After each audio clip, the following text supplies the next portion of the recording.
আপনারা কেমন আছেন সবাই? আলহামদুলিল্লাহ। আমি লম্বা সফর করে আসছি, আর এর আগে প্রায় 14-15 দিন আমি ওমরা সফরে ছিলাম আর কি। আলহামদুলিল্লাহ। তো একটু অসুস্থতা আছে, বাকি আলহামদুলিল্লাহ। এরকম পরিবেশে মানসিকভাবে কেউ ভালো না থেকে থাকতে পারে? আলহামদুলিল্লাহ। আমাকে টপিক দেওয়া হয়েছে আমাদের আয়োজকদের পক্ষ থেকে, যে পথে হবে উম্মার পুনর্গঠন। অনেক কঠিন টপিক আর অনেক ব্যাপক আলোচনা। আপনারা সারাদিন আলোচনা শুনেছেন, মোটামুটি অনেক কথা উঠে আসছে, যদিও আমি জানি ইনশাআল্লাহ তাআলা। তো ধৈর্যের ব্যাপার আছে আপনাদের, গ্লাসে দিলে ভালো হয়, ধৈর্যচ্যুতি যাতে না হয় সেদিকটা খেয়াল রাখছি। সংক্ষিপ্ত করে আমি মূল কথাটুকু বলার চেষ্টা করছি, বাকি ইনশাআল্লাহ বিস্তারিত আলোচনা আগামীতে হতে থাকবে ইনশাআল্লাহ। ইনশাআল্লাহ। তো টপিকটা একটু খেয়াল করি আমরা। যে পথে সম্ভব বা পসিবল উম্মার পুনর্গঠন। উম্মাহ বলতে আমরা কি বুঝি? আল্লাহ রাব্বুল আলামিন ইব্রাহিম আলাইহিস সালামকে একাই একজন উম্মাহ বলেছেন, কিন্তু আমরা নবী মুহাম্মদ সাল্লাল্লাহু আলাইহি ওয়াসাল্লামের উম্মাহ। তো আমাদের ক্ষেত্রে উম্মার ডেফিনেশনটা কি আসলে?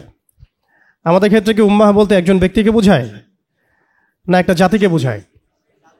আল্লাহ পাক কিন্তু কোরআনে বলেছেন, ইন্না ইব্রাহিম কানা উম্মাতান ওয়াহিদা।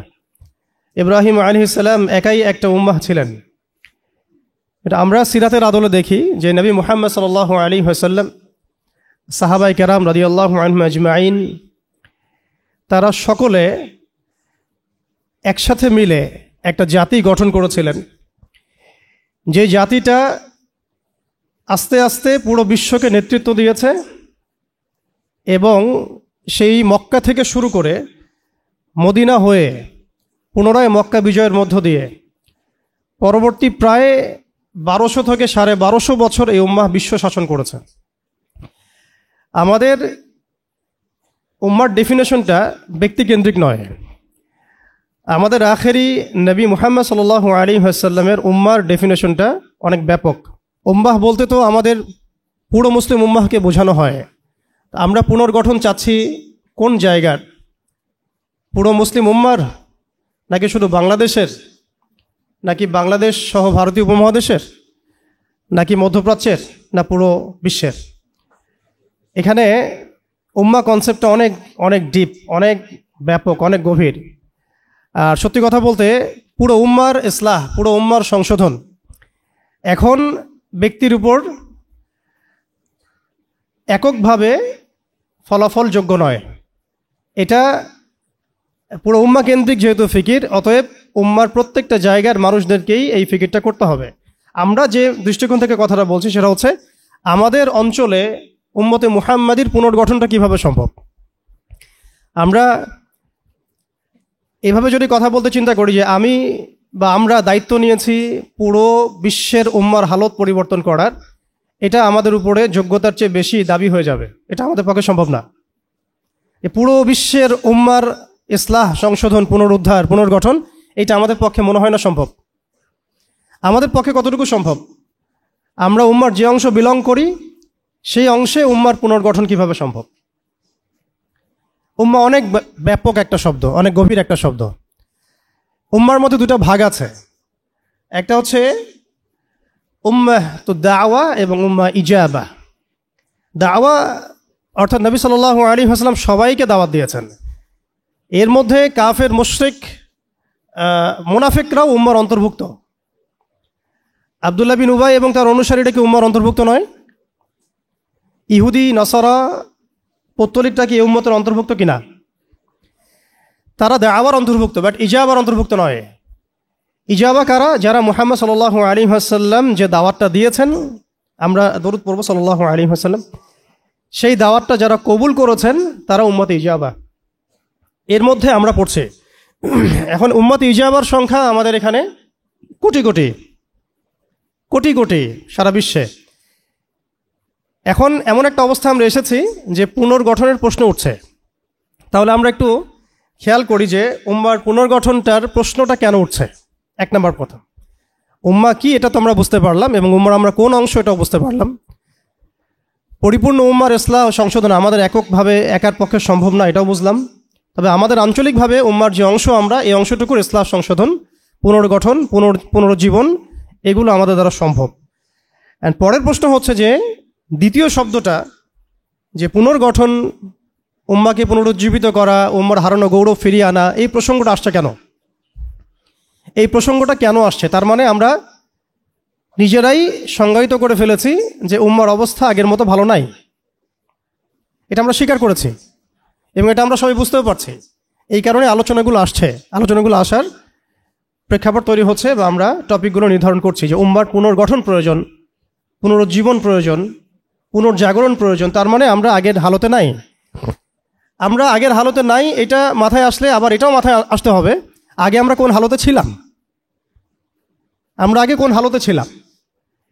একজন ব্যক্তি রমাদান মাসে লাইলাতুল কদরে হেরা গুহায় আল্লাহ রব্বুল আলমিনকে ডাকছেন, আল্লাহ রব্বুল আলমিন তাকে আল কোরআনের মতো কিতাব প্রদান করছেন এবং তাকে সর্বশেষ এবং চূড়ান্ত নবী হিসেবে আল্লাহ পাক মনোনীত করছেন। কেন সেই ব্যক্তি হেরা গুহায় আল্লাহ রব্বুল আলমিনকে এভাবে ডাকছেন? কারণ তিনি যে সমাজে বসবাস করেন সেই সমাজটাকে আইয়ামে জাহিলিয়াত বলা হতো। সে সমাজের মধ্যে শিরক ছিল, সুদ ছিল, রিবা, মাদক, নারীর অবমাননা, গোত্রীয় হানাহানি, এরকম জাহালাতে পূর্ণ একটা সমাজে তিনি আল্লাহ পাককে ডাকছিলেন।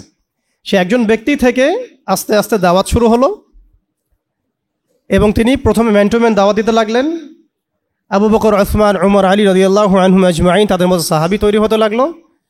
এক পর্যায়ে মক্কায় 13 বছর দাওয়াতের মধ্যে আমরা সবরের পরিচয় দিলাম, ধৈর্যের পরিচয় দিলাম, দাওয়াত অব্যাহত থাকলো, আমরা নির্যাতন নিপীড়ন সহ্য করলাম। এক পর্যায়ে আমরা হিজরত করলাম, প্রথমে আবিসিনিয়ায়, কখনো তায়েফে, এক পর্যায়ে মদিনায় গিয়ে ইসলামী রাষ্ট্র কায়েম হলো। আমরা জিহাদ এবং দাওয়াতের মধ্য দিয়ে আস্তে আস্তে মদিনাকে বেস করে বদর, উহুদ, খন্দক, মৌতা, তাবুক এইসব সিঁড়ি পেরিয়ে মক্কা বিজয় পর্যন্ত আসলাম। মক্কা বিজয় পর্যন্ত আসার পরে আমরা দেখলাম যে আইয়ামে জাহিলিয়াতের কোনো জাহালাত মক্কার মধ্যে নাই। যেই মক্কা আমরা ছেড়ে গিয়েছিলাম 23 বছরের ব্যবধানে আমরা দেখলাম সেই মক্কা আইয়ামে জাহিলিয়াত মুক্ত হলো। শুধু তাই নয়, সেখানে কোনো শিরক থাকলো না, কোনো রিবা থাকলো না, কোনো মাদক থাকলো না, কোনো নারীর অবমাননা থাকলো না, গোত্রীয় হানাহানি থাকলো না। যেখানে আমরা ছিলাম মুস্তাদআফিন, দুর্বল, আমরা ছিলাম মক্কা থেকে বিতাড়িত, আমরা ছিলাম সংখ্যালঘু, সেখান থেকে আলহামদুলিল্লাহ মাত্র 23 বছরের ব্যবধানে আমরা পুরো জাজিরাতুল আরবকে শাসন করলাম। এবং সেই বেইজের উপর দাঁড়িয়ে আবু বকর, ওমর, ওসমান, আলী রাদিয়াল্লাহু আনহুম আজমাইন তারা আরও প্রায় 30 বছর ইসলামী খেলাফা বাস্তবায়ন করলেন। এমনকি তাদের বেইজের উপর দাঁড়িয়ে উমাইয়ারা শাসন করলো প্রায় 90 থেকে 95 বছর, আব্বাসীয়রা প্রায় 500 বছরের মতো। এরপরে আসলো তুর্কিরা, মাঝখানে ফাতেমিরা, আপনারা জানেন মামলুকরাও শাসন করেছে, সেলজুকরাও করেছে, অটোম্যানরাও করেছে। তো আমরা বুঝতে পারছি যে উম্মাহ এই হালতে ছিল না এখন যে হালতে আছে। এই ছোট্ট কথা থেকে আমরা বুঝতে পারলাম যে উম্মাহ একসময় বিজয়ী ছিল সব দিক থেকে, শুধু ব্যক্তিগতভাবে নয়, আধ্যাত্মিকভাবে নয়, শুধুমাত্র তাসকিয়াগত দিক থেকে নয়, শুধুমাত্র সামাজিকভাবে নয়, বরং রাজনৈতিকভাবেও। অর্থাৎ উম্মার পুনর্গঠন, পুনর্জীবন, এই যে কথাগুলো আসে এগুলো বেসিক্যালি আমরা রাজনৈতিক টার্মিনোলজি থেকে ডিল করছি আর কি। আমাদের উম্মার অবস্থা সবসময় এই বিশ্বকে নেতৃত্ব প্রদানকারী অবস্থায় ছিল, যেখান থেকে আমরা এখন সরে আসছি বলে আমাদেরকে এই টপিক নির্ধারণ করতে হচ্ছে যে কিভাবে আমরা এর পুনর্গঠন করব, পুনরুজ্জীবন করব। এতটুকু আমাদের কাছে ক্লিয়ার যে আমরা এক সময় বিশ্বকে শাসন করেছি, বিশ্বকে নেতৃত্ব দিয়েছি। ব্যক্তি জীবন থেকে শুরু করে রাজনৈতিক জীবন পর্যন্ত আমরা আল্লাহ রাব্বুল আলামিন এবং তার রাসূলের প্রত্যেকটা বিধান মেনে চলেছিলাম বা মানার চেষ্টা করেছিলাম। আল্লাহ পাক আমাদেরকে সম্মানিত করেছিলেন। পৃথিবীর কোনো পরাশক্তি আমাদের সামনে টিকতে পারতো না, পৃথিবীর কোনো পরাশক্তি আমাদের সামনে টিকতে পারে নাই, না রোমানরা, না পার্সিয়ানরা, না এদিকের মাজুসিরা, আর না এই সাবকন্টিনেন্টের পৌত্তলিকরা, কেউই আমাদের সামনে দাঁড়াতে পারে নাই। তার মানে আমরা কয়েকটা দিক থেকে উম্মার বিজয়ে এই সময়টা পেরিয়ে এসেছি। একটা হচ্ছে আধ্যাত্মিক দিক, উম্মাহ একসময় আধ্যাত্মিকভাবে এমন আলোকিত ছিল যে তাদের ঈমানের সামনে কোনো কুফর টিকতে পারত না। তারা পারিবারিকভাবে আলোকিত ছিল, তারা জ্ঞানতাত্ত্বিকভাবে আলোকিত ছিল, তারা তাসাউফের দিক থেকে আলোকিত ছিল, তারা অর্থনৈতিক দিক থেকে অনেক শক্তিশালী ছিল, সামরিক দিক থেকে তারা অনেক শক্তিশালী ছিল।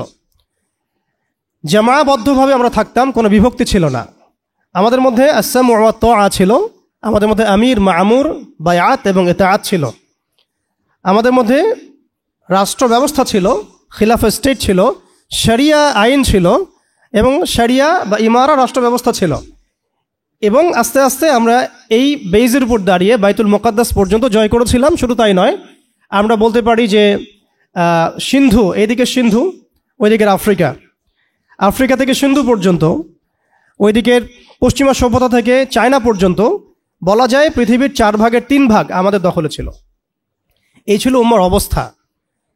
আমি বলেছিলাম টপিকটা অনেক গভীর, অনেক সময় সাপেক্ষ। আমি খুব অল্প কথায় বলার চেষ্টা করছি যে উম্মার পুনর্জাগরণ কথাটা বলতে আমরা শুধু আধ্যাত্মিক পুনর্জাগরণ বুঝি না। আধ্যাত্মিক পুনর্জাগরণ আমাদের অনেকের অনেক ভালো অবস্থা এখনও আছে, আলহামদুলিল্লাহ। আমাদের প্রচুর মসজিদ আছে, প্রচুর মাদ্রাসা আছে, প্রচুর তুল্লাব আছেন, প্রচুর ওলামায়ে কেরাম আছেন। আমাদের বুদ্ধিজীবীর অভাব নাই, সামরিক বাহিনীর অভাব নাই, কিন্তু আমাদের ইসলামিক স্টেটেরও অভাব নাই। নামকা বাস্তে যদিও অনেক কিছুই, জনসংখ্যাও প্রচুর, সম্পদও প্রচুর, খনিজ সম্পদও প্রচুর। আমাদের মা বোনদের, পর্দানসীন মা বোনদের অভাব নাই। তাহলে আমরা কোন জায়গা থেকে পুনর্জাগরণের কথাটা বলছি? আসলে আমরা পুনর্জাগরণের কথাটা বলছি সামগ্রিক অর্থে, স্পেশালি রাজনৈতিক অর্থে, সামগ্রিকভাবে কিন্তু স্পেশালি রাজনৈতিকভাবে। এখন আসেন যে কিভাবে সম্ভব এই হারানো ঐতিহ্য গৌরব ফিরিয়ে আনা, এটাই মূল কথা। আসলে আমাদের অনেক আলোচনা, কিন্তু মূল কথা কিন্তু অল্প হবে। আসলে কিভাবে পসিবল সেই জায়গা থেকে ফিরিয়ে আসে। এখন আচ্ছা, এখন এতক্ষণ তো বললাম আমরা কোথায় ছিলাম, এখন ওই জায়গা থেকে আমরা কোথায় আসছি এটা একটু বলি, তারপরে বুঝবো ইনশাআল্লাহ ওই জায়গা থেকে আমরা কোথায় আসছি। আসলে এখন আমি একটু আগে বললাম যে আমাদের প্রচুর মসজিদ আছে, মাদ্রাসা আছে, সব কিছু আছে, এটা সত্য। ইসলামের স্বর্ণযুগে যতগুলো ইউনিভার্সিটি ছিল না, আমাদের ঢাকা শহরে গাজীপুরে তার চেয়ে বেশি ইউনিভার্সিটি আছে। ইসলামের স্বর্ণযুগে আমাদের জনসংখ্যা যত ছিল না, আমাদের এখন জনসংখ্যা তার চেয়ে অনেক বেশি। আমাদের মিডিয়া, প্রযুক্তি, আমাদের অস্ত্রশস্ত্র, আমাদের রাষ্ট্র, সব কিছু অনেক বেশি। কিন্তু কোন জায়গা থেকে পিছিয়ে আসছি, আমরা কোন জায়গায় আছি, এটা ডিল করতে হবে। এবং ডিলিংসটা এক্সটার্নাল অবজারভেশন দিয়ে করলে হবে না, ইন্টারনাল অবজারভেশন দিয়ে করতে হবে। খিদির আলাইহিস সালামের মতো বাহ্যিকভাবে অনেক কিছু মনে হবে, অনেক ইসলামিক দল আছে, অনেক মুসলিমদের সংখ্যা অনেক, একটু আগে বললাম মসজিদ মাদ্রাসা সব কিছু অনেক বেশি, সবই ঠিক আছে। কিন্তু ইন্টারনালি আমাদের কিছু বিষয় দেখতে হবে। ইন্টারনালি কি নাই আমাদের মধ্যে? 1 নাম্বার, ইন্টারনালি সেই রাজনৈতিক বৈশ্বিক ক্ষমতা আমাদের হাতে নাই, প্রথম কথা। এবং এটা আমাদের জন্য লজ্জার। একটা সময় ছিল যখন আমরা এগুলো সব হাসিল করেছিলাম, প্রথমে তারা আমাদের কাছ থেকে যেটা কেড়ে নিয়েছে তা হচ্ছে রাজনৈতিক ক্ষমতা। তারা আমাদের কাছ থেকে প্রথমে ব্যক্তি জীবনে ধর্মের স্বাধীনতায় হস্তক্ষেপ কেউ করেনি। কুফাররা, জায়নিস্টরা, কাফের, ফাসেক, মুশরিক, মুনাফিক, এদের যে ঐক্য জোট ছিল, তারা প্রথমে আঘাত করেছিল আমাদের খিলাফায়। তারা প্রথমে আমাদের ব্যক্তি জীবনে এসে আঘাত করেন, নামাজ পড়তে পারবা না, পর্দা করতে পারবা না, গরুর গোশত নিয়ে হাঁটতে পারবা না, দেখলেই পিঠায় মেরে ফেলবো, এই জায়গায় তারা আগে আঘাত করেনি আমাদেরকে। তারা আমাদেরকে সবার আগে আঘাত করেছে রাজনৈতিক জায়গায়। আমাদের খেলাফা কনসেপ্ট তারা ভেস্তে দিয়েছে, ভেঙে দিয়েছে, বাইতুল মুকাদ্দাসকে লিবারেট করেছে। এরপরে সেই খেলাফা কনসেপ্টটাকে দূর করে দিয়ে তারা 50 থেকে 57টার মতো ক্ষুদ্র ক্ষুদ্র রাষ্ট্রে আমাদেরকে বিভক্ত করে দিয়েছে। এরপরে শুধু তাই নয়, এটা তো গেল বিভক্তি, কাঁটাতারের বেড়ার, যেটাকে আমরা নাম দিয়েছি জাতীয়তাবাদ। তারা প্রথমে আমাদের মাদ্রাসাগুলো বন্ধ করে নাই, তারা ওয়াকফ বিল দিয়ে এইভাবে আমাদের মাদ্রাসা, আমাদের মসজিদ, ভূমিগুলোকে দখল করে নাই। তারা প্রথমে আমাদের রাজনৈতিক ক্ষমতাটাকে কেড়ে নিয়েছে, খিলাফা কনসেপ্টটাকে ডিস্ট্রয় করেছে। এরপরে 57টার মতো টুকরা টুকরা রাষ্ট্রে আমাদেরকে ভাগ করেছে। এরপরের অবস্থা আরও ডেঞ্জারাস। ওই রাষ্ট্রগুলোর মধ্যে তারা তাদের তাবেদার মোনাফেক শাসক বসাইছে। তাদের ধাপগুলো বুঝেন, কোন জায়গা থেকে আমরা কোন জায়গায় আসছি। তারপরে আমি অল্প কথা শেষ করব যে সলিউশন হতে পারে কি কি, যদিও সেগুলোর বেশিরভাগই তাত্ত্বিক, প্র্যাকটিক্যাল খুব কমই হবে। আর প্র্যাকটিক্যাল কেন কম হবে? আমাদের কারণেই হবে। কারণ আমরা অনেক কিছু বুঝি কিন্তু কাজ করতে চাই না। আমরা বুঝি অনেক কিছুই, কাজ করতে বলেন কাজের বেলা নাই, বুঝার বেলা আছে। এগুলো আমরা বুঝতে আসি 100 বছর থেকেই। কেউ বুঝেও বুঝি না, কেউ দেখেও দেখি না, শুনেও শুনি না। ওইদিকে পরে আসি, হার্ডলাইনে চলে যাব আর কি। এখন রাষ্ট্র ভাগ করার পরে আমাদেরকে জাতীয়তাবাদে বিভক্ত করা হয়েছে। এরপরে আরও মারাত্মক যে কাজটা করা হয়েছে সেটা হচ্ছে আমাদেরকে নিরস্ত্রীকরণ করা হয়েছে। আপনি আপনার রাষ্ট্রের অভ্যন্তরে নিজের ইচ্ছায় আপনি বিশ্বের মারণাস্ত্রগুলো তৈরি করতে পারবেন না। তারা আপনাকে আইন করে দিয়েছে, ব্যান করে দিয়েছে। তারা আমাদের রাষ্ট্র ব্যবস্থার মধ্যে ইউনাইটেড নেশনসের মতো মুসলিমদের ইউনাইটেড মুসলিম অর্গানাইজেশনগুলোকে দমন করেছে এবং সেগুলো গঠন করতে আমাদেরকে দেয় নাই। উল্টা তারা সেগুলো করেছে ঠিকই। এরপরে তারা আমাদের রাষ্ট্র ব্যবস্থাগুলোর মধ্যে ওই মোনাফেক শাসকদেরকে বসিয়ে জনগণকে শাসন করিয়েছে। এখনও করে যাচ্ছে, আগামীতেও হয়তো করে যাবে। আমরা সবই বুঝি, কিন্তু আমাদের চিন্তাগুলো কেন জানি মসজিদ পর্যন্ত সীমাবদ্ধ হয়ে যাচ্ছে। এরপরে যেটা হয়েছে আরও মারাত্মক, ওই রাষ্ট্রগুলোর মধ্যে তারা 5টা আমি বলি দেবতা, 5 দেবতা ঢুকিয়ে দিয়েছে আর কি। 5 দেবতা কি? আগে ছিল 4 দেবতা, লাত, উজ্জা, হবল আর মানাত। লাত, উজ্জা, হবল আর মানাত নিশ্চয়ই পড়েছেন আপনারা সিরাতের মধ্যে। এগুলো ছিল আবু জেহেল, আবু লাহাবদের দেবতা। তারা কিন্তু এই দেবতাগুলোর পূজা করত আল্লাহকে পাওয়ার জন্যই। তারা বলতো মা না'বুদুহুম ইল্লা লিয়ুকাররিবুনা ইলাল্লাহি যুলফা। আমরা শুধু এই কারণেই এই লাত, উজ্জা, হবল, মানাতের ইবাদত করি যাতে তারা আমাদেরকে আল্লাহ পর্যন্ত পৌঁছে দেয়। এখনও এই 4-5টা দেবতার আমরা পূজা করছি, বাট এগুলো ভিজুয়াল না, এগুলো হচ্ছে আদর্শিক, ফিলোসফিক্যাল। যেমন একটা হচ্ছে ডেমোক্রেসি, নিতে পারবেন অনেকই কথাটা, যে ডেমোক্রেসি একটা দেবতা হয়ে গেছে এখন, ইনভিজিবল দেবতা। এটা একটা দেবতা হয়ে গেছে। কি দাড়িওয়ালা, কি টুপিওয়ালা, সবাই পূজা করতেছে। সুবহানাল্লাহ, মানে অবাক হয়ে যাবেন। রিপোর্ট করছে টিভিতে, আপনারা কি চান, এই গভর্নমেন্ট কয় বছর থাক, এই গভর্নমেন্ট কয় বছর থাক, আপনি কি ইলেকশন চান, আপনি কি চান না। অডিয়েন্সের, সাধারণ আম জনগণের জবাব হচ্ছে না, আমরা ইলেকশন চাই না। ইলেকশন দিয়ে কি হয়, খালি এক জালেম যে আরেক জালেম আসে, আমরা এইসব ইলেকশন চাই না। আমরা চাই ভালো কোনো সরকারি ব্যবস্থায় থেকে যাক আরও 10 বছর। মানে সবচেয়ে ভালো যে চিন্তাটা তাদের, সেটাও গণতন্ত্রের বাইরে যেতে পারে না। সরি, সবচেয়ে ভালো তাদের ইনসাফপূর্ণ যে চিন্তাটা মাথা থেকে আসে, সেইটাও এই দেবতাগুলোর বাইরে যেতে পারে না। ওই পূজার মধ্যেই চিন্তা। আমরা চাই এরকম একটা গভর্নমেন্ট আসুক, এই পদ্ধতি থাক এবং আরও 10 বছর তারা দেশ চালাক। মানে ইসলামে যে আল্লাহ প্রদত্ত একটা রাষ্ট্র ব্যবস্থা আছে, একটা ইসলামী শাসন ব্যবস্থা আছে, এই কনসেপ্টটাই নাই।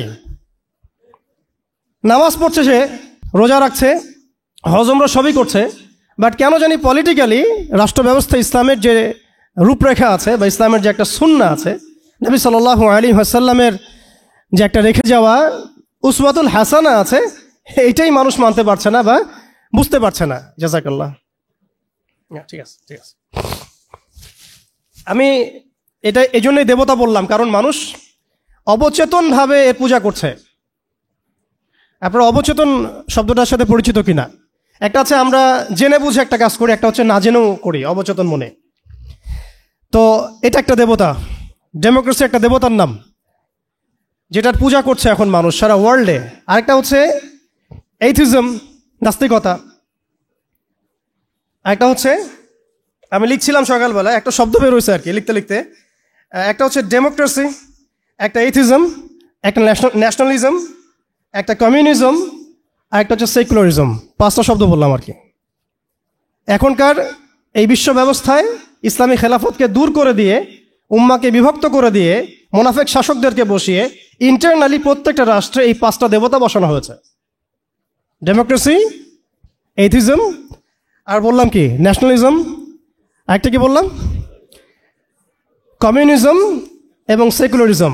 DANCS, কিছুটা ড্যান্সের মতো আর কি। আসলে এরা বিশ্বকে নাচাচ্ছেই,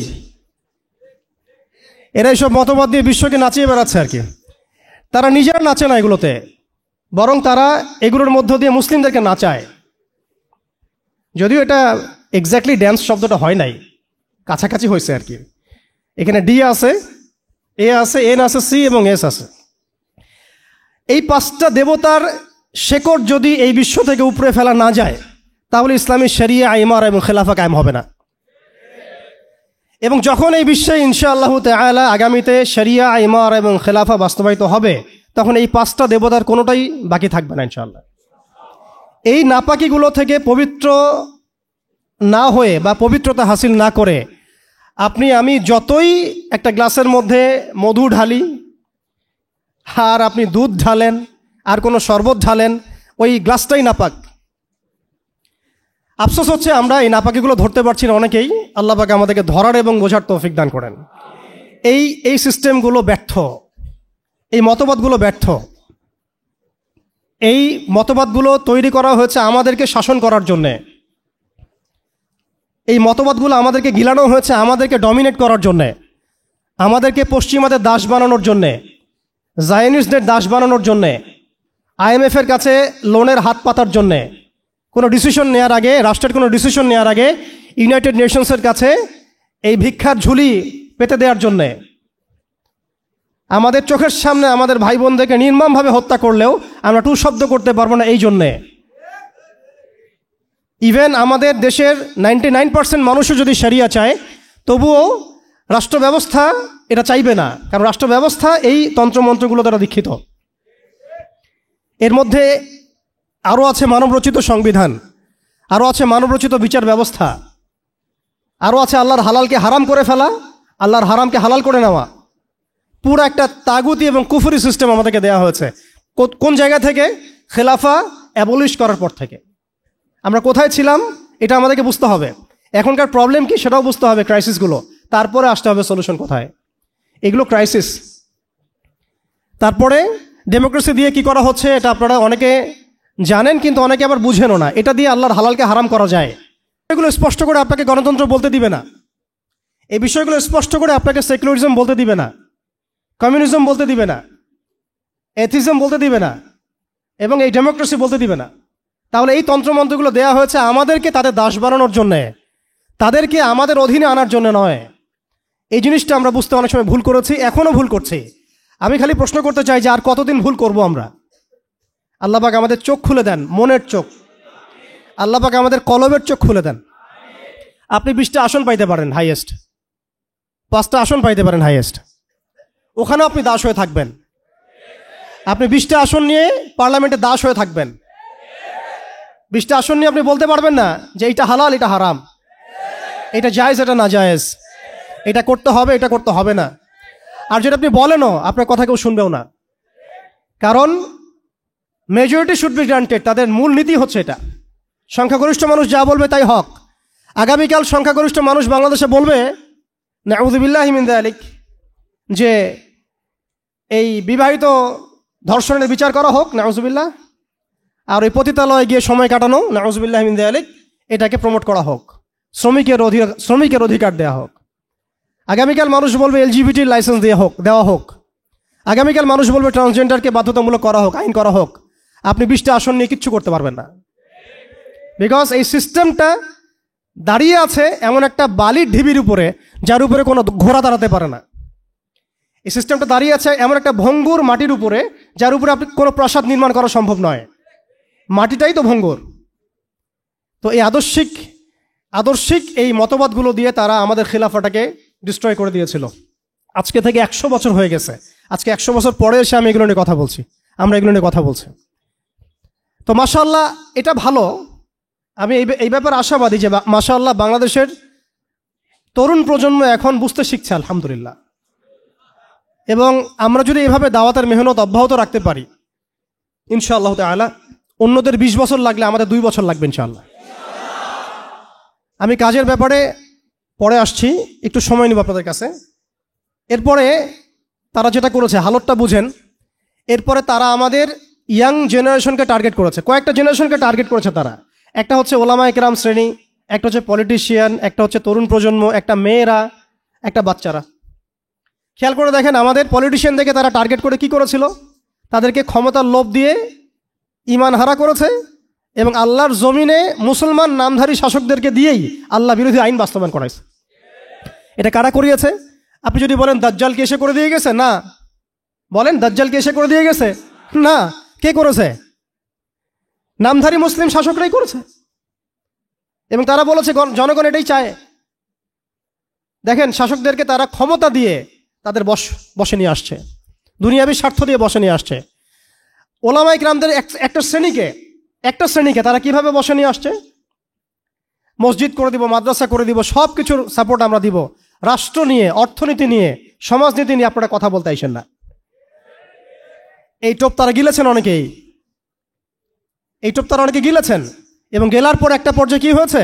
ভারত জাজল্যমান দৃষ্টান্ত আমাদের সামনে। জাজল্যমান দৃষ্টান্ত।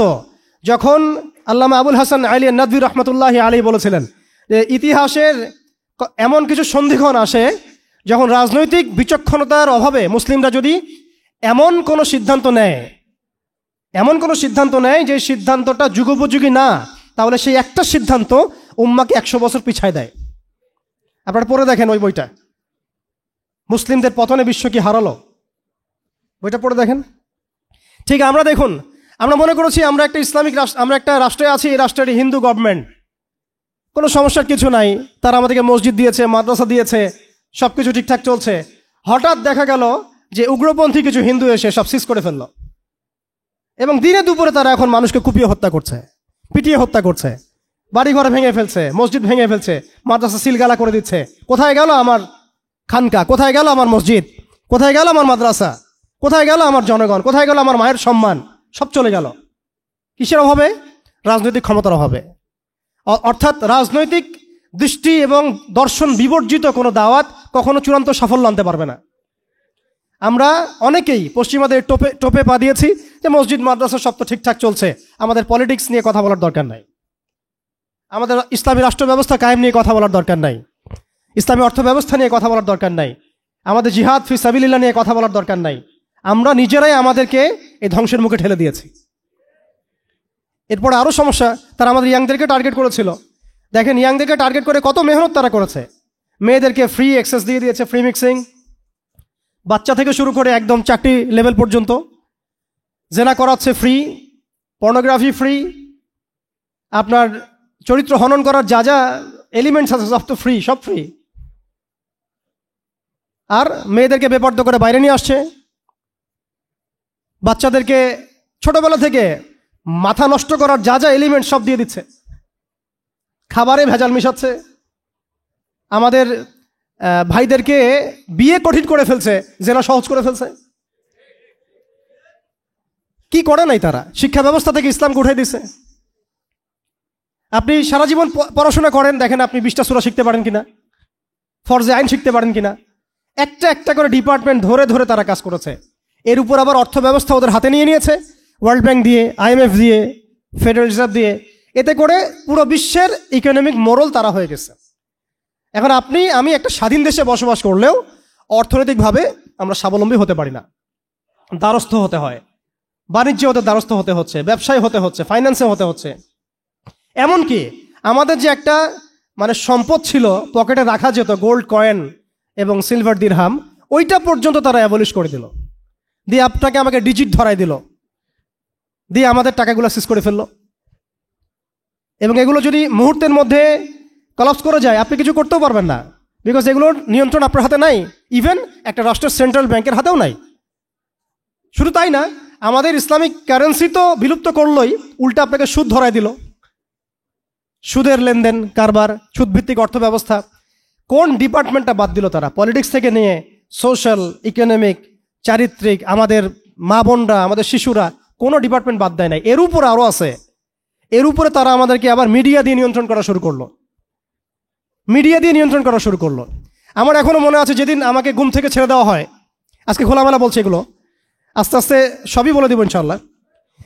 যেদিন আমাকে ছাড়া হয়েছে, ওই দিন আমাকে বলা হয়েছিল যে আমি যদি ঘুমিয়েও থাকি, তবু আমাকে ঘুমের মধ্যেও মনিটর করার জন্য মানুষ থাকবে। রাস্তাঘাটে যাওয়া তো বহুত দূরের কথা, বয়ান দেওয়া তো বহুত দূরের কথা, মাহফিল করা তো বহুত দূরের কথা, দাওয়াতের কাজ করা বহুত দূরের কথা, মিম্বরে দাঁড়ানো বহুত দূরের কথা। তুমি আমাদের চোখের মধ্যে থাকবা যখন তুমি ঘুমের মধ্যে থাকবা। তো এটা আমরা তখন শিখেছি যে মানুষের প্রাইভেট লাইফ বলতে আর কিছু বাকি রাখে নাই তারা। আপনি ফোন নিয়ে যা করতেছেন এভরিথিং তারা মনিটর করতে পারে, এভরিথিং। কাকে মেসেজ করতেছেন, অনেক ভাই তখন আমার সাথে দেখা করতে আসলে আমরা ইগনোর করতাম তার ভালোর জন্যই, বিকজ সে বিপদে পড়বে আমার সাথে দেখা করতে আসলে। এবং আপনি যেটা বলবেন সে বলার জায়গাটা আপনাকে দেওয়া হয় নাই, রাখা হয় নাই, আপনি ট্রিগারের সামনে আছেন। তো আল্লাহ পাকের সন্তুষ্টির জন্য কথা শুনেছি, অনেক সহ্য করেছি, মেনে নিয়েছি, গালিমন্দও খেয়েছি। আর এটাকে সুন্দর করে নাটক সাজানো হয়েছিল যে পারিবারিক কলহের কারণে আত্মগোপনে চলে গেছে। তো পারিবারিক কলহের কারণে আত্মগোপনে আমার সাথে আরো 4 জন কিভাবে গেল, আমার গাড়িও বা কিভাবে গেল, আর বাংলাদেশের গোয়েন্দা সংস্থার হেডকোয়ার্টারে আমার লাস্ট লোকেশন কিভাবে পাওয়া যায়, ম্যাপ কিভাবে ট্রেস হয়, মিডিয়া দিয়ে মানুষকে খাওয়ানো। এই কথাটা বলতে কি এখানে আসছি যে শুধুমাত্র টেকনোলজিক্যাল নিয়ন্ত্রণ ওদের কাছে আছে এমন না, ইভেন মিডিয়া দিয়ে তারা দিনকে রাত বানাইছে, রাতকে দিন বানাইছে, এখনও বানাচ্ছে রাইট নাও। এখন আপনারা এই মিডিয়াদেরকে খুব মাথায় তুলতেছেন, এখন কয়দিন আগে তারা ফ্যাসিস্টের পক্ষে ছিল, আজকে মনে করছেন সে আপনার দলে চলে আসছে। তাদের কোনো ধর্ম থাকে না, মিডিয়ার কোনো ধর্ম থাকে না, যেদিকে ফ্লো সেদিকে তারা যাবে। এবং যদি দেখেন আমরা এই গুটি কয়েক মানুষ কালকে বাংলাদেশে শরিয়া কায়েম করে ফেলতে পারি ইনশাআল্লাহ তাআলা, তারা আমাদেরকে বলবে আমরা ফ্রিডম ফাইটার।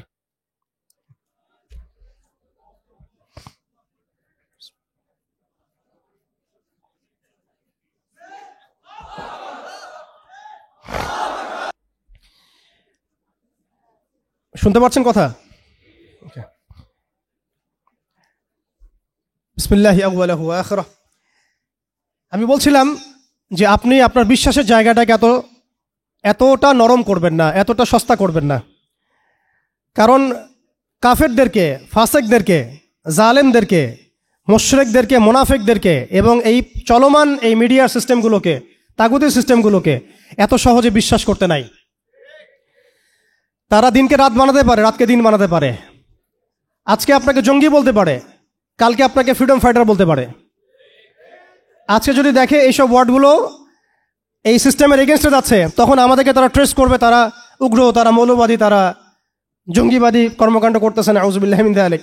ঠিক আছে, কিন্তু যদি দেখা যায় কালকে তারাই আবার বিজয়ী হয়ে গেছে, তখন তাদেরকে আবার তারা হাইলাইট করবে এবং তাদের পেজগুলো, নিউজ কভারেজগুলো ভরে যাবে। অতএব মূল জায়গায় থাকেন, তাদেরকে দিয়ে কিছু যায় আসে না। ইসলামের আহলুন নিফাকদেরকে দিয়ে কিছু যায় আসে না। আমি একটা পয়েন্ট টাচ করতে গিয়ে জায়গায় এসেছি যে দেখেন আমাদের ওই উম্মার ওই গৌরবান্বিত সময়টাকে স্মরণ করেন, আমরা কোথায় ছিলাম এবং এখন কোথায় আছি। মাঝখানের এই রাস্তাটাতে ওরা আমাদেরকে কিভাবে ডমিনেট করলো, কোন কোন জায়গায় তারা আমাদেরকে মারলো। তারা কিন্তু আমাদেরকে ভাতে মারলো, অর্থনীতির মধ্যে মারলো, রাজনীতির মধ্যে মারলো, সংস্কৃতির মধ্যে মারলো, তরুণ প্রজন্মের মধ্যে মারলো।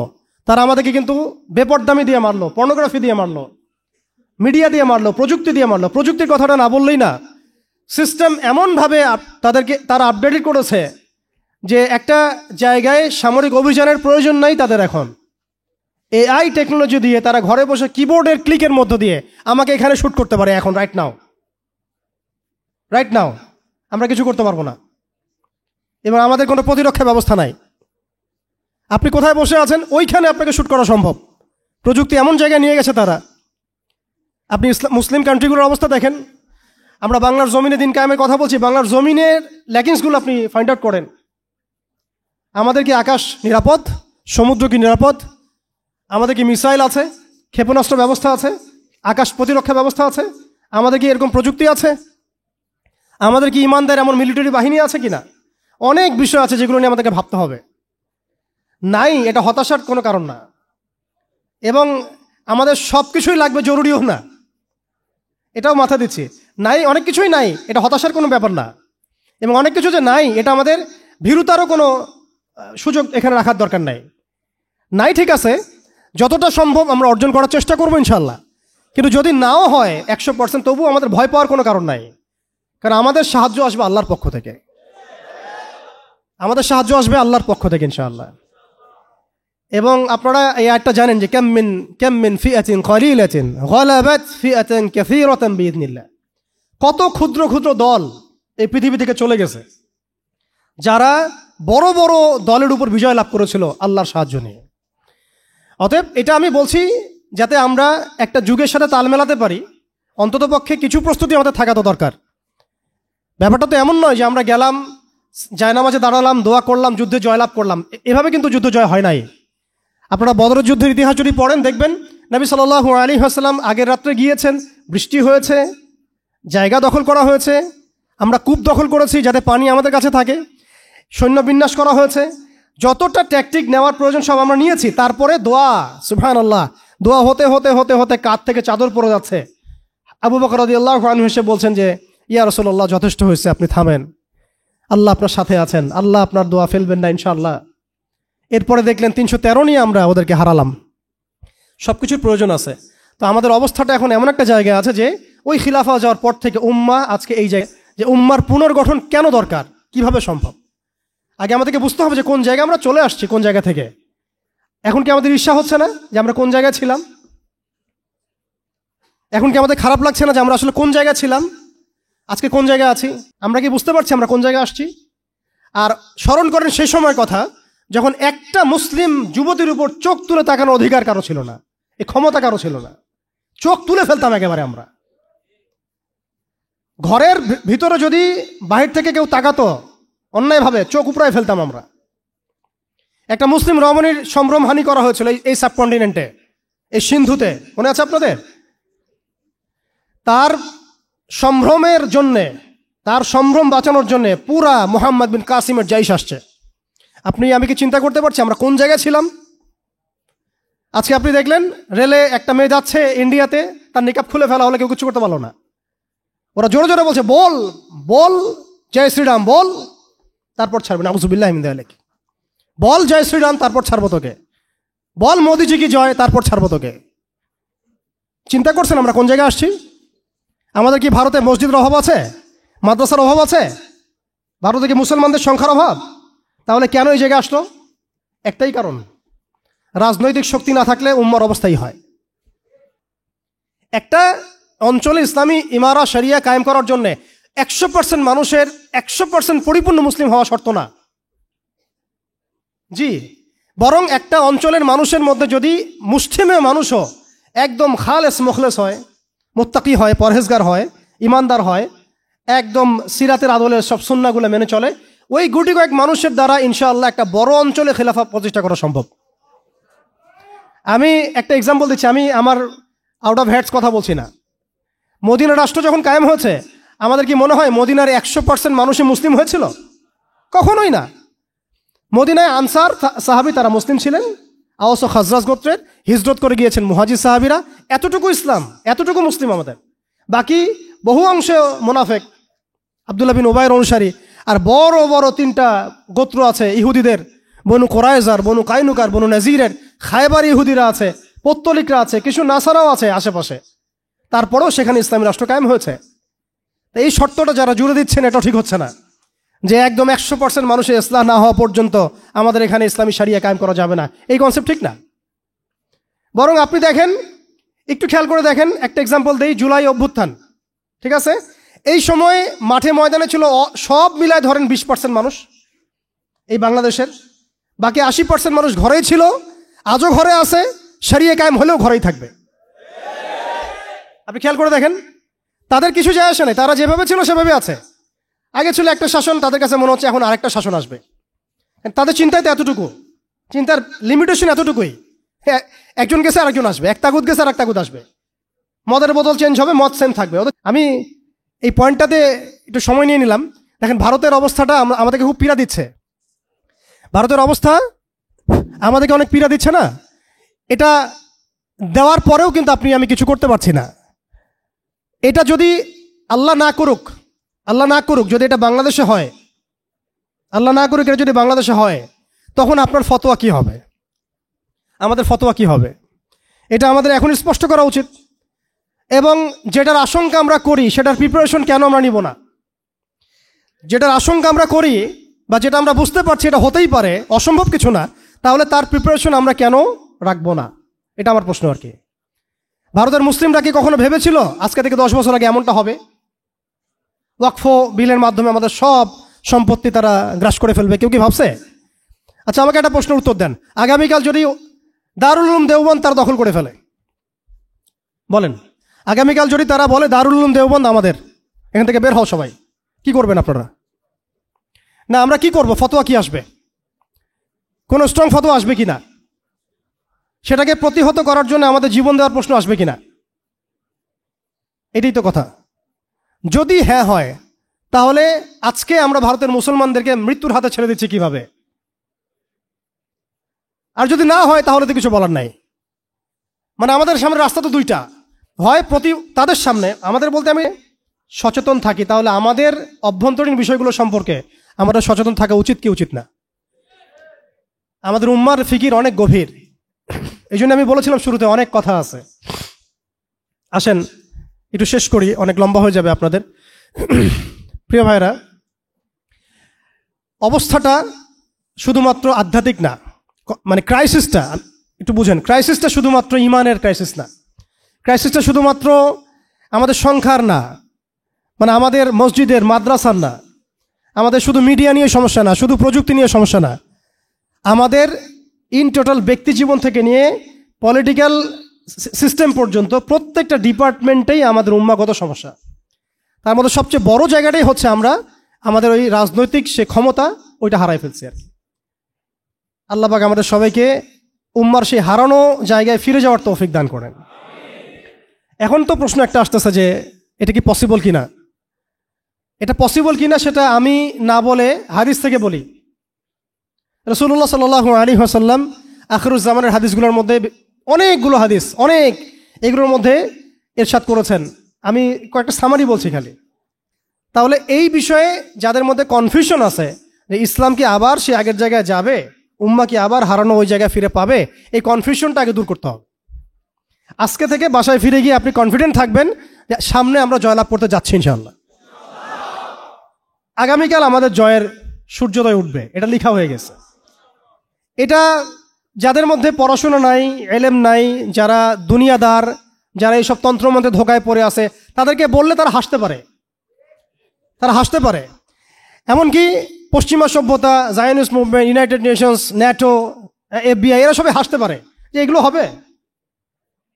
ওরা এগুলোকে ওই যে আসাতিরুল আউয়ালিন বলতে পারে, যেমনটা কাফেররা বলতো, প্রাচীন ইতি কথা, এগুলো বলতে পারে।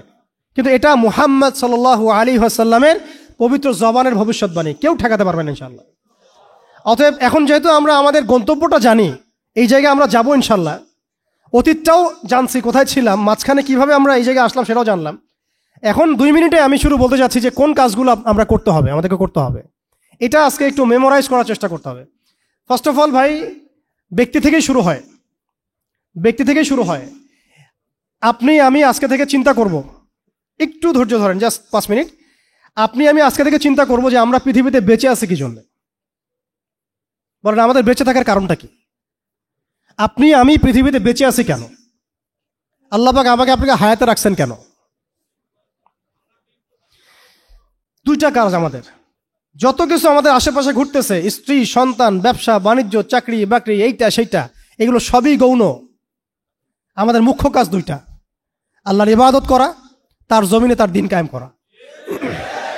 বাকি সব কিছু এর আওতাভুক্ত। ইবাদতের মধ্যে এটা কাউন্ট হবে, আমার সন্তানের প্রতিপালন, স্ত্রী ভরণ পোষণ, সব ঠিক আছে, কিন্তু আমার মূল কাজ 2টা। এক, আমি ওয়ামা খালাকতুল জিন্না ওয়াল ইনসা ইল্লা লিয়াবুদুন, এর উপর আমল করব। একটা হচ্ছে ইন তানসুরুল্লাহ ইয়ানসুরকুম ওয়া ইউসাব্বিত আকদামাকুম, এটার উপর আমল করব। ওয়া ইন তাতাওয়াল্লাউ ইয়াস্তাবদিল কওমান গায়রাকুম, এটা মাথায় রাখবো। অর্থ হচ্ছে আল্লাহ পাক বলেছেন তোমরা আল্লাহর দ্বীনকে সাহায্য করো, আল্লাহ তোমাদেরকে সাহায্য করবে। আল্লাহ বলেছেন তোমরা যদি মুখ ফিরায় নাও, আল্লাহ তোমাদেরকে সরাই দিবেন, নতুন কওম নিয়ে আসবেন।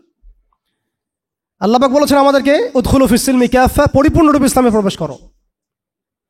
আল্লাহ পাক আমাদেরকে বলেছেন যে ওয়ালা তামুতুন্না ইল্লা ওয়া আনতুম মুসলিমুন, পরিপূর্ণ মুসলিম না হয়ে মৃত্যুবরণ করো না। কত আয়াত আছে। আরেকটা আয়াত আমি শুরুতে বলেছিলাম, ইন্নাল্লাহা লা ইউগাইয়িরু মা বিকওমিন হাত্তা ইউগাইয়িরু মা বিআনফুসিহিম। আল্লাহ পাক কোনো কওমের অবস্থা ততক্ষণ পর্যন্ত পরিবর্তন করেন না যতক্ষণ সেই কওম তাদের নিজেদের অবস্থা পরিবর্তনের ফিকির না করে, চেষ্টা না করে। অতএব শুরুটা ব্যক্তি থেকে হবে। আমরা সবাই নিয়াত করতে পারি ইনশাআল্লাহ যে আমরা আমাদের আগামী পুরা জীবনটা শুধু এক আল্লাহর জন্য ঢেলে দিব ইনশাআল্লাহ। আমাদের সব কাজ হবে আল্লাহর সন্তুষ্টির জন্য। মৌলিক কাজ হবে দুইটা, আল্লাহর ইবাদত করা এবং তার জমিনে তার দিন কায়েমের চেষ্টা করা। দুই নাম্বার হচ্ছে ভাই পরিপূর্ণ ইসলামে প্রবেশ করতে হবে। আংশিক ইসলাম প্র্যাকটিস করলে এখন আর চলবে না। অনেক হয়েছে, ওয়াজ তো শুনতেছেন 10 বছর থেকে।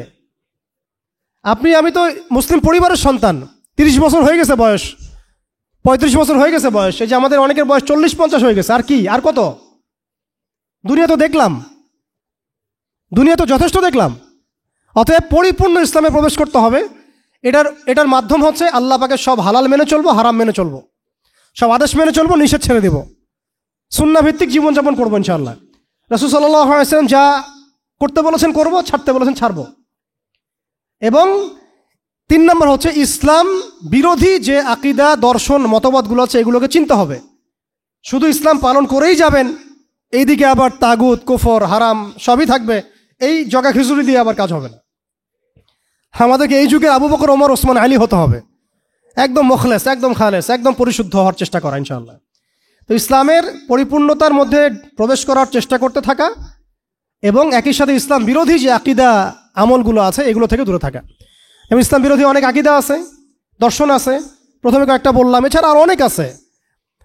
মুরজি আকীদা আছে, জাবারিয়া আকীদা আছে, কাদারিয়া আছে, আপনার মুতাজিলা আকীদা আছে, রাফেজি আকীদা আছে, খারেজি আকীদা আছে। এগুলো সম্পর্কে চিন্তা হবে এবং আহলুস সুন্নাহ ওয়াল জামাআর আকীদার উপর থাকতে হবে। এর সাথে এই যে পশ্চিমা তন্ত্রমন্ত্রের দর্শনের যে ফিতনাগুলো এগুলো থেকে দূরে থাকতে হবে, আমলগত ফিতনাগুলো থেকে দূরে থাকতে হবে, সুদ থেকে, ঘুষ থেকে, দুর্নীতি থেকে, জিনা থেকে, ব্যভিচার থেকে, যত রকম কবিরা গুনাহ আছে এগুলো ছাড়তে হবে ভাই। আল্লাহ পাক অপবিত্র কাঁধে আল্লাহর দ্বীনের আমানত দিবেন না, অপবিত্র কলবে আল্লাহ পাকের দ্বীনের আমানত দিবেন না। সো ভিতর বাহির পরিষ্কার করতে হবে, ভিতর বাহির পরিষ্কার করতে হবে। আল্লাহ পাক তৌফিক দান করেন। 4 নম্বর হচ্ছে অবশ্যই মাথার উপরে আমাদের ওলামা ইকরামদেরকে রাখতে হবে। ওলামা বিবর্জিত কোনো জেনারেশন কখনো সফল হতে পারবে না। অতএব ওলামা ইকরামদেরকে আমাদের মাথার উপরে রাখতে হবে, এই সোহবতটা আমাদের লাগবেই। 5 নম্বর হচ্ছে ভাই হারাম খাওয়া যাবে না, হালাল খাইতে হবে। কোন অবস্থায় আমরা যেন হারামে লিপ্ত না হয়। যত রকম হারাম আছে সব ছাড়তে হবে, ছেড়ে হালালে থাকতে হবে। না খেয়ে থাকবো তাও হারাম খাবো না, না খেয়ে থাকবো তাও হারাম খাবো না, এই চিন্তা আমার মধ্যে থাকতে হবে। 6 নম্বর, আমার আপনার জীবনের লক্ষ্য ফিক্স করে ফেলেন। আজকে থেকে জীবনের লক্ষ্যটাকে ফিক্স করে ফেলেন।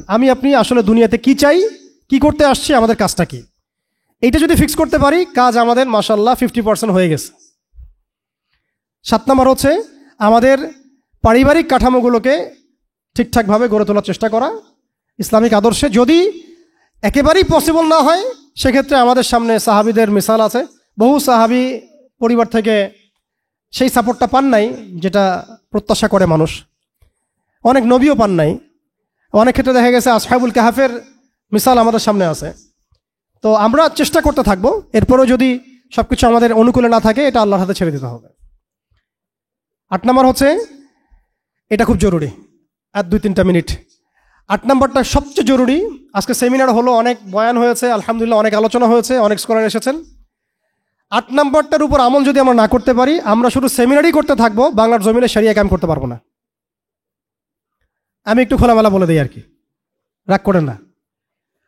8 নম্বর যদি আমরা বাস্তবায়ন করতে না পারি, আমরা এভাবে সেমিনারই করতে থাকবো, মাহফিলই করতে থাকবো, আমরা এভাবে মসজিদ মাদ্রাসা সব খেদমত চলতে থাকবে, সব ঠিক আছে, কিন্তু শরিয়া ইমারত দিকে আমরা যেতে পারবো না। যেটা না হলে আমরা আবার পশ্চিমাদের দাসত্ব থেকে মুক্ত হইতে পারবো না, স্বাধীন হইতে পারবো না, মাজলুমদের সাহায্য করতে পারবো না, মুস্তাদআফিনদের পাশে দাঁড়াতে পারবো না। ওইটা করতে হলে আমাদেরকে ওই জায়গায় যেতেই হবে, ওই শরিয়ার জায়গায় যেতেই হবে। সেটা কি? সেটা হচ্ছে আমাদের দরকার একটা জামাআ দরকার। আমাদের এখন বিশুদ্ধ আকীদা এবং বিশুদ্ধ মানহাজের একটা জামাআ বাংলাদেশে অবশ্যই অবশ্যই জরুরি ভিত্তিতে দরকার। বাংলাদেশে অনেক কিছু আছে, অনেক প্ল্যাটফর্ম আছে, ঠিক আছে, আমি এগুলো সম্পর্কে অবগত আছি। সব কিছু বিবেচনা করে আমি আবার আমার জায়গা থেকে জোর দিয়ে বলছি, বাংলাদেশে বিশুদ্ধ আকীদার, বিশুদ্ধ মানহাজের, তাওহীদপন্থী মানুষদের, যারা আল্লাহর জমিন, আল্লাহর দ্বীনের বিজয় দেখতে চান, তথাকথিত পশ্চিমাদের পদ্ধতিতে নয় বরং সিরাতের আদলে যারা দেখতে চান, তাদের অবশ্যই অনতিবিলম্বে ঐক্যবদ্ধ হতে হবে। যদি ঐক্যবদ্ধ হতে না পারি আমরা অস্তিত্ব সংকটে পড়ব। আগামীতে আপনি হবেন টার্গেট, আপনি হবেন ডিহিউম্যানাইজ করার মূল উপকরণ, মূল মাধ্যম। এবং আমরা যদি ঐক্যবদ্ধ হতে পারি, আমরা যদি সংখ্যায় কমও হই, ইনশাআল্লাহ আজ্জা ওয়া জাল আল্লাহ পাক এই অঞ্চলের জন্য আমাদেরকে কবুল করবেন ইনশাআল্লাহ। দেখবেন এই অঞ্চলে কালিমা লা ইলাহা ইল্লাল্লাহ মুহাম্মাদুর রাসূলুল্লাহর পতাকা আমাদের হাতেই উঠবে ইনশাআল্লাহ। বৈশ্বিক অনেক কাজ হচ্ছে, এটা হচ্ছে আলহামদুলিল্লাহ, এটা আল্লাহর হুকুমেই হচ্ছে। যারা কাজ করছে তারা কিন্তু এককভাবে করছে না, তারাও এভাবে জামা গঠন করেই কাজ করছে। তাদেরও আমির আছে, তাদেরও মামুর আছে, আস-সামউ ওয়াত তাআ আছে, তাদেরও বায়আ আছে। এগুলো যদি আমাদের মধ্যে না আসে, আমরাও এভাবেই যা সেমিনার করতে থাকবো, এর বেশি হয়তো আমরা আর কিছু করতে পারবো না। হয়তোবা আমরা চাই অনতিবিলম্বে বাংলাদেশে তাওহীদপন্থী মানুষদের একটা কাফেলা গড়ে উঠুক। এ বিষয়ে আপনারা একমত কিনা? এ বিষয়ে কি আপনাদের মতামত আছে কিনা? আপনারা আল্লাহর কাছে দোয়া করতে থাকেন যে আল্লাহ যেন এমন একটা জামা গড়ে দেন, এমন একটা ইমারা এনে দেন, এমন একটা মামুর আল্লাহ পাক তৈরি করে দেন, এবং এমন যোগ্য আমির আল্লাহ পাক নিয়ে এসে দেন যাদের ঐক্যবদ্ধ প্রচেষ্টায় বাংলাদেশে ইনশাআল্লাহ শরিয়া কায়েম হবে ইনশাআল্লাহ তাআলা। আল্লাহ যেন কবুল করেন, আমিন। এটা সবচেয়ে জরুরি কাজ। যদি আমরা এটা করতে না পারি, আমি বললাম আপনারা অস্তিত্ব সংকটে পড়বেন। ছোট ছোট পরিসরে কাজ করে আপনি নিজের অস্তিত্ব ধরে রাখাটাই ডিফিকাল্ট হয়ে যাবে। শরিয়া কায়েম তো বহু দূরের কথা। আপনি খেয়াল করে দেখেন, তাগুত ঐক্যবদ্ধ হয়েছে, তাদের রুট লেভেল পর্যন্ত কাঠামো আছে, চেইন অফ কমান্ড আছে।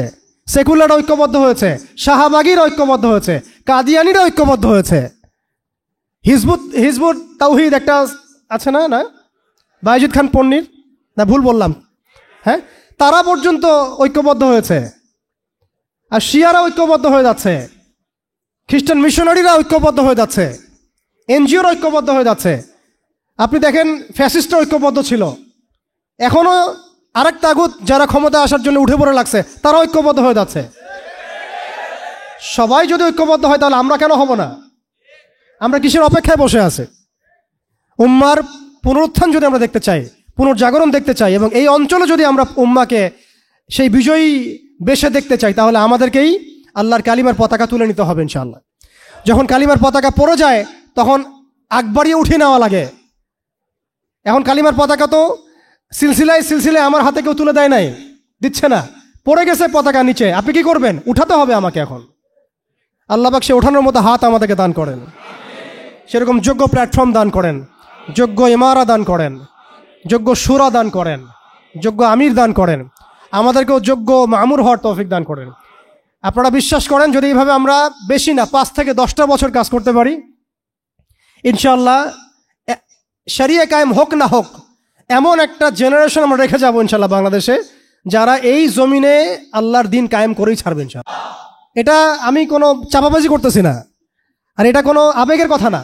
জাস্ট আমরা যদি 10টা বছর এভাবে কাজ করতে পারি, একজন শেখ হারুন ইজহার, একজন আদনান ভাই, একজন অমুক ভাই, একজন তমুক ভাই, একজন অমুক স্কলার, একজন তমুক স্কলার, তাদের একক খেদমতে যদি এইভাবে জাগরণ হতে পারে, আপনারা একটু চিন্তা করেন যদি এরকম 100টা মানুষ একসাথে থাকে তাহলে উম্মার কি হইতে পারে। অতএব আপনারা এই উদ্যোগগুলো হাতে নেন, আপনারা পুশ করেন, আপনারা এগুলো আওয়াজ তুলেন। ইনশাআল্লাহ তাআলা আল্লাহ রাব্বুল আলামিন আপনাদের মধ্যে ইখলাস থাকলে আল্লাহ পাক জামা এনে দিবেন ইনশাআল্লাহ। আর শেষের দুটো কথা বলে শেষ করছি। এরপরে আমাদের কাজ হবে দুটো। এটা যদি হয়ে যায় এরপরে কাজ থাকবে খালি 2টা।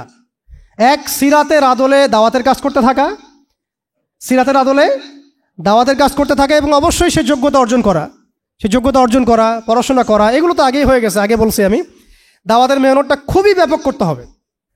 চায়ের কাপে দাওয়াত হবে, হোটেলে দাওয়াত হবে, চা খেতে খেতে দাওয়াত হবে, কফি খাইতে খাইতে দাওয়াত হবে, স্কুলে দাওয়াত হবে, কলেজে দাওয়াত হবে, ইউনিভার্সিটিতে দাওয়াত হবে, সেমিনারে হবে, সিম্পোজিয়ামে হবে, মসজিদে হবে, তালিমে হবে, সবখানে দাওয়াতের কাজ করতে হবে।